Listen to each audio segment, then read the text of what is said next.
Notes from Naija, because every day in Nigeria teaches me something that I didn't know I needed to learn: identity. So many of you asked me to do the analysis of the AMVCA looks. And honestly, at first, I thought I was just going to sit down and I was going to talk about fashion. But the more I researched, the more I realized that this was much bigger than fashion itself. And as a storyteller and as a creative, my mind immediately stopped looking at the outfits as just clothes. And I started to see stories. I saw backgrounds, messages, meanings.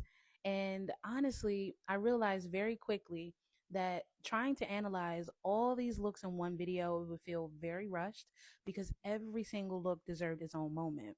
So I decided that I'm going to break this down into series and I'm going to do one by one and share my personal analysis, but through storytelling. Also, while connecting it to my current experiences here in Nigeria, but through my Black American eyes living here in Nigeria. Stay with me.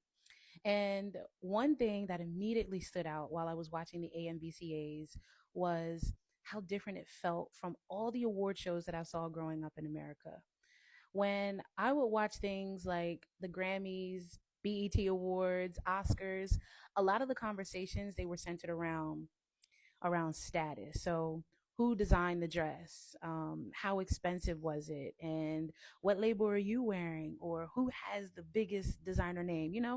So that was the conversation. And there's nothing wrong with luxury, but what stood out to me while watching the AMVCAs was that fashion felt deeper than status. The outfits, they didn't just feel expensive, they felt intentional. I mean, they felt personal and cultural, right? And it felt like people weren't just wearing the clothes, it felt like they were wearing identity. And the first look that really pulled my attention was this cement block look. Stay with me. This one felt very personal to me because ever since moving to Nigeria, I see these cement bags everywhere. I see them on the side of the road. I see them at construction sites. I see them being carried on people's backs, stacked outside of these unfinished buildings that we talked about before. And after a while, you almost stop noticing them because they just become a part of the everyday life and they're just in the background. But when I saw this look, suddenly I stopped seeing those cement bags as they were. I saw them very differently. I saw a building. And maybe that's why this one hit me so deeply because my family is also in the season of building right now. We're building a new life, we're building vision, we're building stability, we're building dreams and foundations. So lately, I've been paying very close attention to people that are building around me. And one thing that has honestly amazed me while watching these Nigerian workers literally building things by hand, aka, brick by brick, block by block, bag by bag, right? I've watched these men work in extreme heat, mixing cement for hours by hand. I've watched people carry these heavy loads on their backs like it was second nature. I've watched unfinished land slowly become buildings and homes and schools and airports, entire communities.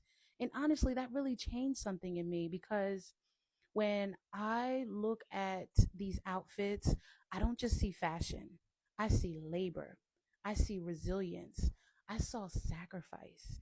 I saw people who understand what it means to build before you arrive.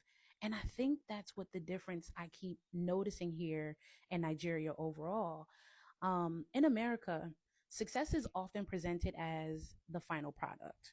So the finished house, the luxurious car, the designer labels, the polished outcome. But being here in Nigeria, it has made me pay very, very close attention to the process, the actual building, the foundation, and the labor behind the beauty. And that's why this look felt so powerful to me because it took something that most people can overlook every single day, something that's dusty, heavy, and very ordinary, and they turned it into art. And honestly, that might be one of the most powerful things that I personally am learning right here in Nigeria. There is beauty in the foundation stage that we overlook. There is beauty in the part that nobody claps for. The world celebrates finished products, but everything meaningful starts as raw material first. So before you build the house, it is cement. Before the dream becomes visual, it's labor. Before the success story, it is sacrifice. And maybe that's the lesson that I'm left with. Don't become so obsessed with looking successful that you forget to honor what it took to build it. Because foundation, it's not always glamorous. It's dusty, it's heavy, it's slow, it's exhausting. But foundations are the reason that things last. And honestly, I think that's why this look really hit me emotionally. Because in a world that is obsessed with appearance, this felt like a tribute to the builders, the people that are carrying weight that nobody sees, the people that are laying foundation that nobody celebrates quite yet. They will. The people that are turning struggle into structure. And maybe real luxury isn't the designer label. Maybe real luxury is having something solid enough to stand on. I'll come back with another analysis very soon because there's so many looks that I want to talk about and give you guys a full breakdown. So maybe I'm thinking of turning this into a YouTube. But for now, that's today's note from Naija.